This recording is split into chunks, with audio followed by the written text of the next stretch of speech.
तो नमस्कार दोस्तों, आज हम बात करेंगे इप्का लैबोरेटरीज लिमिटेड कंपनी के बारे में। कंपनी इंडिया की एक लीडिंग फार्मास्यूटिकल्स की कंपनी है। कंपनी काफ़ी अच्छे ब्रांड्स होल्ड करती है और साथ साथ कंपनी की मार्केट पोजीशन भी काफ़ी बढ़िया है। और आज की इस वीडियो में इसी कंपनी का फंडामेंटल एनालिसिस करेंगे और देखेंगे कि एज एन इन्वेस्टर आज की डेट में क्या हमें इस कंपनी में अपना पैसा इन्वेस्ट करना चाहिए या नहीं। उसके साथ साथ हम कंपनी के फाइनेंशियल्स भी चेक करेंगे कि आज की डेट में कंपनी के रिवेन्यू और प्रॉफिट्स कैसे चल रहे हैं, और फिर उसके बाद हम कंपनी की वैल्यूएशन करेंगे कि आज की डेट में कंपनी में किस प्राइस में मिल रही है, कि क्या कंपनी अंडर वैल्यूड है या फिर ओवर वैल्यूड है। दोस्तों, अगर हम बात करें इप्का लैबोरेटरीज लिमिटेड कंपनी की, तो कंपनी प्योरली फार्मास्यूटिकल्स बनाने की कंपनी है और कंपनी फॉर्मुलेशंस और एपीआई यानी एक्टिव फार्मास्यूटिकल इंग्रेडिएंट्स बनाती है। और कंपनी का बिजनेस की बात करें तो इंडिया में भी काफी अच्छी सेल है और साथ साथ कंपनी का एक्सपोर्ट का जो पोर्शन है वो भी काफी स्ट्रांग है। अगर हम बात करें कंपनी के बिजनेस सेगमेंट की, तो कंपनी मेनली दो बिजनेस सेगमेंट में काम करती है। पहला है फॉर्मुलेशंस और दूसरा है एपीआई यानी एक्टिव फार्मास्यूटिकल इंग्रेडिएंट्स। सबसे पहले अगर बात करें कंपनी के फॉर्मुलेशंस बिजनेस की, तो कंपनी को फॉर्मुलेशंस के बिजनेस से 75% का रेवेन्यू आता है और कंपनी 350 से ज्यादा फॉर्मुलेशन बनाती है और हर तरह की डोजेस फॉर्म में बनते हैं। यानी कि अगर बात करें लिक्विड है, इंजेक्टेबल हैं, जो पिल्स होती हैं, सब तरह की चीजें कंपनी बनाती है। और कंपनी अपने इस बिजनेस सेगमेंट के अंदर 154 यानी 154 ब्रांड्स का पोर्टफोलियो होल्ड करती है। इन्हीं सब ब्रांड्स की वजह से काफी अच्छी कंपनी की मार्केट पोजीशन है और बहुत सारे अलग अलग थेरेपीज यानी कि जैसे पेन मैनेजमेंट है, कार्डियोवैस्कुलर है, बहुत सारी अलग अलग थेरेपीज के लिए कंपनी अपने प्रोडक्ट्स बनाती है। तो काफी डाइवर्सिफाइड पोर्टफोलियो कंपनी का फॉर्मुलेशंस के अंदर है। उसके बाद बात करें दूसरे बिजनेस सेगमेंट की यानी एपीआई बिजनेस की बात करें तो एपीआई से कंपनी को 25% का रेवेन्यू आता है और कंपनी लगभग 80 के आसपास जो है वो एपीआई बनाती है। और कंपनी मेनली जितने भी एपीआई बनाती है उसमें से 80% की जो सेल है वो कंपनी को एक्सपोर्ट से आती है। यानी कि 20% माल एपीआईज का कंपनी का इंडिया में बिकता है, बाकी सारा का सारा मेनली एक्सपोर्ट होता है। और यहां बात करें तो कंपनी काफी अच्छी मार्केट होल्ड करती है एक्सपोर्ट की। लगभग 100 कंट्रीज के आसपास कंपनी जो है वो कैटर करती है अपने एक्सपोर्ट्स के थ्रू। और हम बात करें कंपनी के टोटल इंटरनेशनल प्रेजेंस की, तो कंपनी को जो टोटल रेवेन्यू आता है 100%, उसमें से 47% एक्सपोर्ट से आता है और 53% जो है वो कंपनी को इंडिया से आता है। हमने शुरू में बात की थी कि कंपनी की इंडिया में काफी अच्छी सेल है और साथ साथ एक्सपोर्ट्स भी काफी अच्छा है। अगर हम ओवरऑल देखें तो 50-50% का रेशियो है, एक चीज पे डिपेंडेंसी नहीं है। दूसरी बात, अगर हम एक्सपोर्ट्स की बात करें 50% की, तो उसमें भी काफी डाइवर्सिफाइड है कंपनी का ज्योग्राफिकल रेवेन्यू। अगर हम बात करें तो एक्सपोर्ट्स में कंपनी मेनली कहां पे करती है, कहां से रेवेन्यूज आते हैं, तो यूरोप से कंपनी को 27% रेवेन्यू आता है, अफ्रीका से 19% रेवेन्यू आता है, अमेरिका से 20% रेवेन्यू आता है, एशिया से 18% रेवेन्यू है, ऑस्ट्रेलिया से 10% है और बाकी रेस्ट ऑफ द वर्ल्ड से 6% रेवेन्यू आता है। यानी कि देखें तो काफी डाइवर्सिफाइड पोर्टफोलियो है कंपनी का, 50% इंडिया से और बाकी सारा अलग अलग कॉन्टिनेंट से। ऐसा नहीं है कि खाली यूएसए पे ही सारी डिपेंडेंसी एक्सपोर्ट की और अगर वहां कुछ प्रॉब्लम होगी तो कंपनी प्रॉब्लम आएगी, नहीं। काफी डाइवर्सिफाइड है, तो थोड़ा थोड़ा बिजनेस कंपनी को हर जगह से मिलता है, तो काफी स्टेबिलिटी कंपनी के बिजनेस में हमेशा रहेगी। उसके बाद करें कंपनी के कॉन्सेंट्रेशन ऑफ रेवेन्यू, यानी कि ज्यादातर रेवेन्यू कंपनी को कौन सी प्रोडक्ट से या कौन सी थेरेपी या सेगमेंट से आता है, तो कंपनी जो है टोटल रेवेन्यू का 70% जो पैसा कंपनी को या 70% जो सेल्स आती है वो 4 मेन सेगमेंट या 4 थेरेपी एरिया से आती है। उसमें पहला है पेन मैनेजमेंट, फिर कार्डियोवैस्कुलर, फिर एंटी डायबिटिक और एंटी मलेरियल। इन 4 सेगमेंट से कंपनी को 70% आता है। बाकी जो भी कंपनी काम करती है बाकी का 30% रेवेन्यू उनको उन एरिया से आता है। और इन चारों सेगमेंट की अगर बात करें, इन चारों ही सेगमेंट अंदर company one of the leader है। काफी अच्छे ब्रांड्स और प्रोडक्ट्स कंपनी अपने इन सारे एरियाज के अंदर होल्ड करती है। इसके अलावा बात करें कंपनी की मैन्युफैक्चरिंग कैपेबिलिटीज की, तो कंपनी काफी अच्छी मैन्युफैक्चरिंग कैपेबिलिटीज भी और रिसर्च एंड डेवलपमेंट की फैसिलिटीज भी होल्ड करती है। इंडिया के अंदर कंपनी के पास में 18 मैन्युफैक्चरिंग यूनिट्स हैं जहां पे कंपनी अपने एपीआई फॉर्मुलेशन के सारे प्रोडक्ट्स बनाती है और पूरे वर्ल्ड वाइड उनको डिस्ट्रीब्यूट करती है। अगर हम बात करें रिसर्च एंड डेवलपमेंट सेंटर्स की, तो किसी भी फार्मास्यूटिकल इंडस्ट्री या कंपनी के लिए रिसर्च एंड डेवलपमेंट स्ट्रांग होना बहुत ही जरूरी है, क्योंकि इसी के थ्रू वो नए नए पेटेंट्स बनाती हैं, नए नए जो फाइलिंग्स होती है वो करती है और इसी के थ्रू कंपनी अपने नए प्रोडक्ट का डेवलपमेंट भी करती है। यहाँ बात करें तो कंपनी के पास में 4 रिसर्च एंड डेवलपमेंट के सेंटर्स हैं जिसके थ्रू कंपनी अपना रिसर्च एंड डेवलपमेंट का काम करती है। साथ ही साथ कंपनी जो एक्सपेंडिचर है अपनी टोटल सेल्स का लगभग 3% के आसपास पैसा हर साल कंपनी अपने रिसर्च एंड डेवलपमेंट के प्रोग्राम्स के लिए खर्च करती है, जिससे कंपनी अच्छे से अपने बिजनेस को आगे कैरी फॉरवर्ड कर सके और कंपटीशन में बनी रहे। तो इस तरह से हम बात करें कंपनी की ओवरऑल में जो प्रोफाइल चेक किया उस हिसाब से बिजनेस वाइज काफी अच्छी कंपनी है, मिड साइज की कंपनी है, बहुत ज्यादा बड़ी भी नहीं है और छोटी भी नहीं है। और दोनों ही सेगमेंट में देखें तो डिस्ट्रीब्यूटेड कंपनी का प्रोफाइल है, काफी अलग अलग की थेरेपीज एरिया में कंपनी काम करती है, इंडिया में भी अच्छा बिजनेस है, एक्सपोर्ट में भी अच्छी है और साथ साथ मैन्युफैक्चरिंग कैपेबिलिटीज भी काफी अच्छी हैं। तो कुल मिला के बात करें तो इप्का लैबोरेटरीज बिजनेस वाइज काफी स्ट्रॉन्ग कंपनी आज की डेट में हमें दिखाई दे रही है। दोस्तों अभी तक तो बात हुई कंपनी के बिजनेस प्रोफाइल के बारे में कि कंपनी क्या बिजनेस करती है, कैसे है, क्या क्या सारी चीजें कंपनी होल्ड करती है। अब हम बात करें कंपनी के फाइनेंशियल्स के बारे में कि आज की डेट में कंपनी के रेवेन्यू और प्रॉफिट्स कैसे चल रहे हैं, जिससे मैं कंपनी की ग्रोथ के बारे में उसके जो बात करें तो रेवेन्यू के साथ साथ कंपनी कितना प्रॉफिट अपना अर्न कर पा रही है, क्या चीजें हैं वो सब हम चेक कर सकें। और आपको बता दूं किसी भी कंपनी का फाइनेंशियल एनालिसिस करने के लिए पिछले 5 साल का डेटा यूज करता हूं जिसमें सारी चीजें हमें डिटेल मिल सके और एक हम चेक कर सकें कंपनी का रिकॉर्ड अभी तक कैसे चल रहा है। और सबसे पहला पैरामीटर जो कंपनी का चेक करते हैं वो होता है सेल्स या रेवेन्यू, जिससे हमें कंपनी ग्रोथ के बारे में पता लग सके। और अब हम चेक करते हैं कंपनी के पिछले 5 साल का डेटा। और यहां देखें सबसे पहले कंपनी के रेवेन्यूज, तो 2018 में कंपनी के रेवेन्यू थे 3,258 करोड़ रुपए और पिछले 5 साल देखें तो लगातार हर साल कंपनी के रेवेन्यू में काफी अच्छी ग्रोथ आई है और लास्ट 2022 में कंपनी के रेवेन्यू लगभग 5,800 करोड़ के आसपास हो गए हैं। तो काफी अच्छी ग्रोथ पिछले 5 साल में कंपनी की सेल्स और रेवेन्यू में आई है। अब अगर हम बात करें कंपनी के पिछले 5 साल के सेल्स या रेवेन्यू ग्रोथ के CAGR की, तो कंपनी ने पिछले 5 साल में 13% के CAGR से काफी अच्छी ग्रोथ दिखाई है। कंपनी की सेल्स और जो रेवेन्यू है वो काफी अच्छे से इंक्रीज हुए हैं।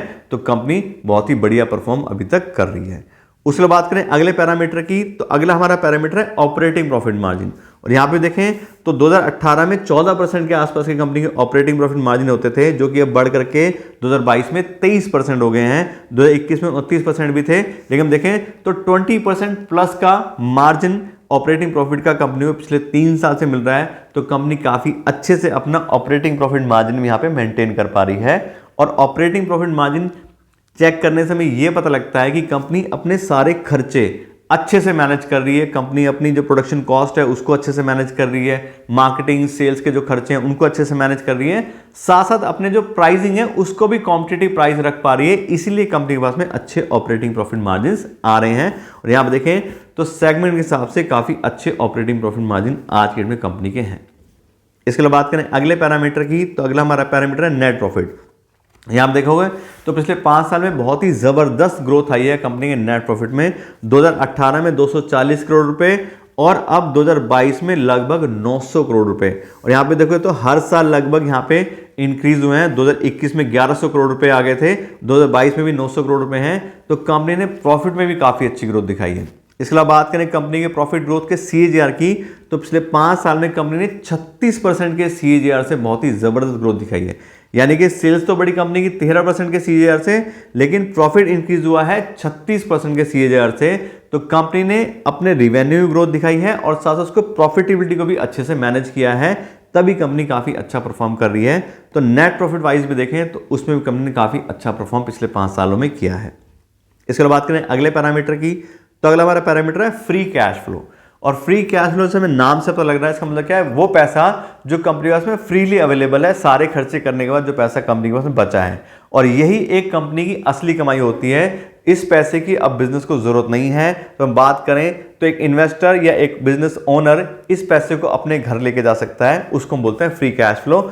और जो भी company free cash flow generate करती है वही एक अच्छी कंपनी होती है और उसी को हम मेनली कंपनी की इनकम मानते हैं। और यहाँ पे देखें तो पिछले 5 साल से लगातार हर साल company free cash flow generate कर रही है, कभी 300 करोड़ रुपए, 200 करोड़ रुपए और 2022 में भी लगभग 337 करोड़ रुपए। 2021 वाला 700 करोड़ रुपए था, वो उसके और भी कई रीजन हो सकते हैं, क्योंकि कई जगह फैक्ट्रीज बंद थी तो बहुत सारे खर्चे कंपनी ने हुए नहीं है, तो वो हम एक एक्स्ट्राऑर्डिनरी मान लेते हैं। लेकिन फिर भी देखें तो 300 करोड़ के आसपास हर साल कंपनी जो है फ्री कैश फ्लो यहाँ पे जनरेट कर पा रही है।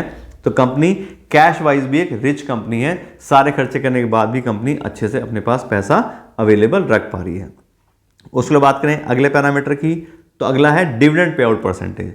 डिविडेंड पे आउट परसेंट इसलिए हम चेक करते हैं, बहुत सारे लोग ऐसे होते हैं चाहते हैं कि हमें ऐसी कंपनी इन्वेस्ट करें जो हमें डिविडेंड भी पे करे साथ साथ, और उनका जो बिजनेस है प्राइस है वो भी इंक्रीज होता रहे। तो यहाँ पे देखें तो पिछले 5 साल से लगातार हर साल कंपनी ने डिविडेंड तो दिया है, लेकिन बहुत ज़्यादा डिविडेंड नहीं दिया है, 9% 10% की एवरेज है। तो बहुत ज़्यादा डिविडेंड पेमेंट करने वाली कंपनी आज की डेट में ये नहीं है। इसके अलावा बात करें अगले पैरामीटर की, तो अगला हमारा पैरामीटर है डेट बाय इक्विटी रेशियो, और ये मोस्ट इंपॉर्टेंट रेशियो है। डेट बाय इक्विटी से हमें ये पता लगता है कंपनी ने अपना कितना पैसा इन्वेस्ट किया हुआ है और लोन लेके कितना पैसा लगा है। क्योंकि अगर कोई भी कंपनी ज्यादा लोन लेके इन्वेस्ट करती है, अपना बिजनेस करती है, तो उतना ज्यादा इंटरेस्ट का बर्डन पड़ता है उसको, और साथ साथ वो पैसा भी कुछ सालों बाद वापस करना पड़ता है, तो वो भी बिजनेस में ही जाएगा, तो भी बिजनेस इफेक्ट होगा। तो हाई डेट वाली कंपनी जो होती है वो हाई रिस्क वाली कंपनीज बन जाती हैं। और यहां पे देखें तो इस कंपनी का डेट बाय इक्विटी है 0.13, यानी कि 100 रुपए की इक्विटी के अगेंस्ट 13 रुपए का बहुत ही मामूली सा डेट है। कोई खास डेट कंपनी होल्ड यहां पे नहीं करती है। और फिर भी अगर थोड़ा बहुत कंपनी होल्ड करती है डेट, तो उसके अगेंस्ट हम अगला पैरामीटर चेक करते हैं इंटरेस्ट कवरेज रेशियो।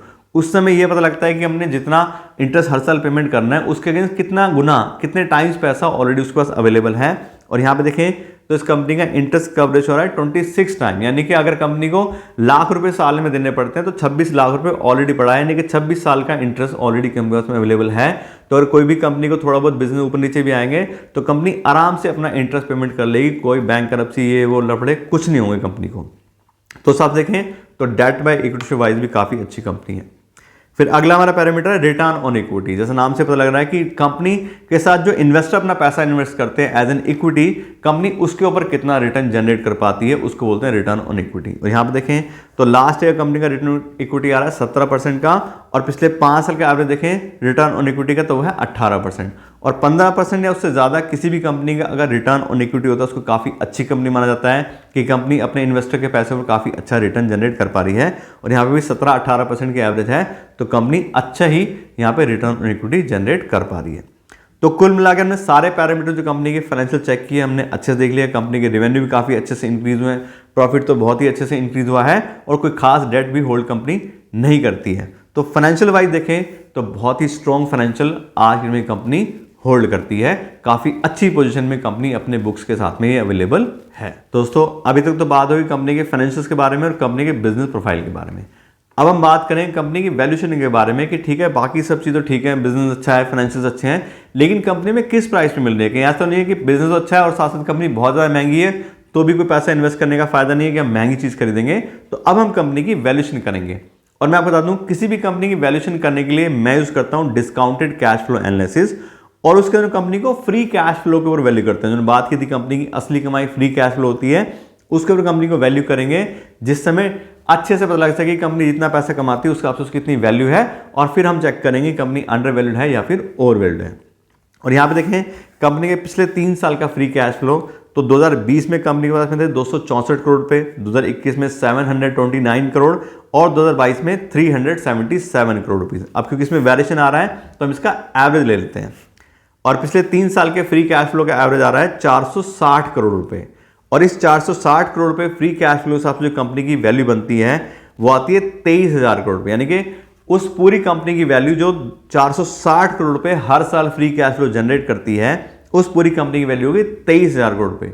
इसका मतलब यह है कि अगर हम 23,000 करोड़ रुपए इन्वेस्ट करेंगे अपने इप्का लैबोरेटरीज लिमिटेड कंपनी में, तो हर साल 460 करोड़ रुपए का फ्री कैश फ्लो हमें मिलना शुरू हो जाएगा। यह मतलब होता है डिस्काउंटेड फ्री कैश फ्लो जो एनालिसिस है उसका।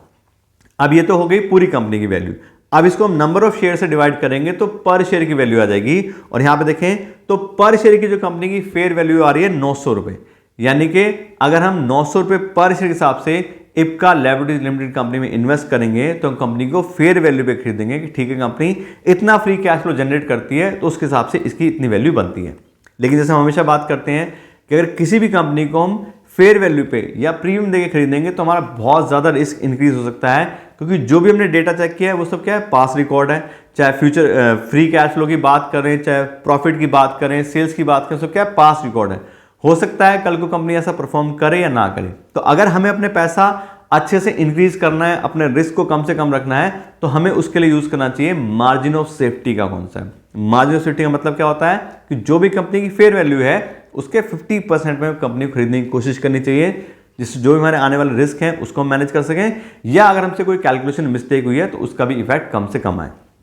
तो अभी हमने निकाला कंपनी का फेयर वैल्यू 900 रुपये।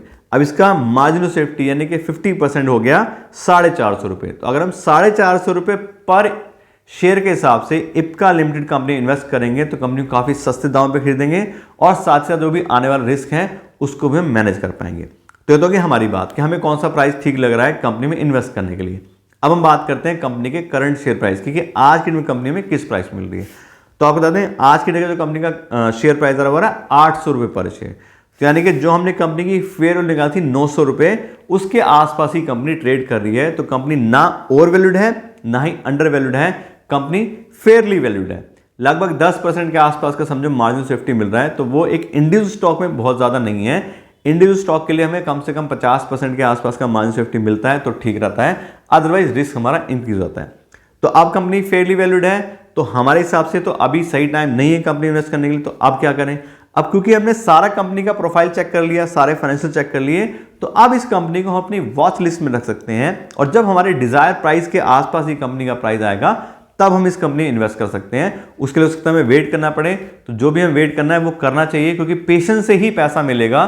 स्टॉक मार्केट के अंदर जल्दीबाजी करने से नुकसान होने के चांसेस ज्यादा होते हैं। दूसरी बात, मान लीजिए नहीं ये प्राइस कभी आ पाता है, जहां टाइम लग रहा है, तो और बहुत सारी कंपनीज हैं जिनको हम एनालाइज कर सकते हैं, उनके प्राइस चेक कर सकते हैं, उनको हम फेयर वैल्यू से नीचे खरीद सकते हैं, तो उन कंपनियों में भी इन्वेस्ट कर सकते हैं। तो ऐसा नहीं कि ऑप्शन खत्म हो जाते हैं या हम कोई ऑप्शन अभी ले नहीं सकते हैं। या तो ये प्राइस ठीक आ जाए इसका, या फिर और बहुत सारी कंपनी है, ऑलरेडी मैंने अपने चैनल पे वीडियोस बनाई हुई हैं जो कंपनी मार्जिन सेफ्टी का उससे भी नीचे अवेलेबल हैं, तो उनको हम चेक कर सकते हैं और उन कंपनीज में इन्वेस्ट कर सकते हैं। तो इस तरह से कंपनी के बारे में डिटेल नॉलेज आपको दे दी है। आशा करते हैं आपको वीडियो अच्छी लगी होगी।